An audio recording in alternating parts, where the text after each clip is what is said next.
Property Tribes on location at the Property Investor Show at Excel Spring Edition, and I'm delighted to be joined by Northwood MD Eric Walker. And Eric, landlords being hammered from all sides at the moment. What's your take on what's happening in the private rented sector?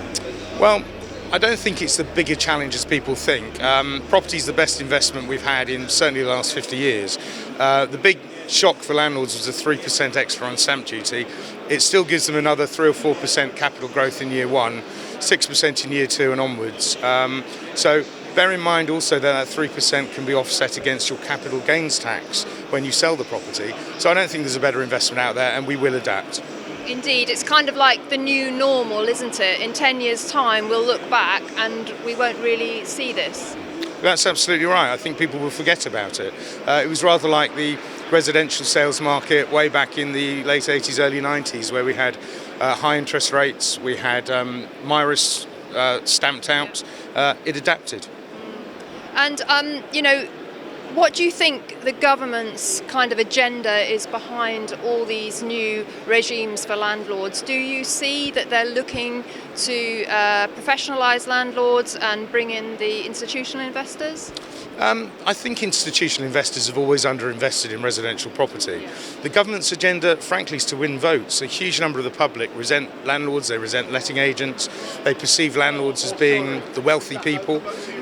In fact, most landlords only own one property, about 3/4 only own one property. I think their agenda is simply to perhaps offset Labour's anti-landlord policy to jump on that bandwagon, because they too know that landlords won't find a better investment. Indeed. I think it's very interesting times ahead, and it could provide opportunity for lettings agents, because we added it up recently, there are over 140 government statutes and regulations now that landlords need to be adhered to be compliant. I can see that perhaps a way forward for a lot of the smaller accidental landlords is to actually go with a lettings agent to make sure that they are fully covered, because we're seeing increasing fines and enforcement, aren't we?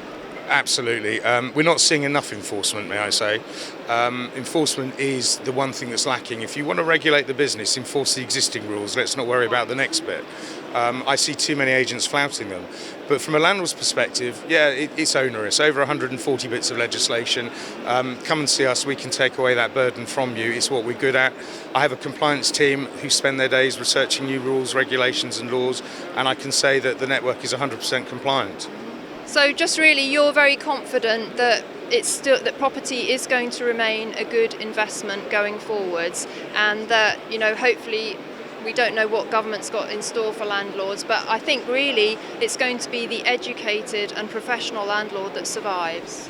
Without question, and I really think that, okay, if yields drop a little bit, that can happen, then capital growth increases. It's the same as buying and selling shares, except you're not reliant upon someone running a company. Property will always prevail, and I don't think anyone can doubt that. Fantastic. Well, thanks very much for joining us. And I'd like to say, Eric, thank you very much to Northwood for your support of the Property Tribes community and powering education for landlords, because we really do appreciate your support and input into keeping Property Tribes as a free-to-use community resource. Hey, and we value the support that you give landlords. It makes our lives a lot easier. Thank you very much, You're Eric. welcome. Thank you. Thank you.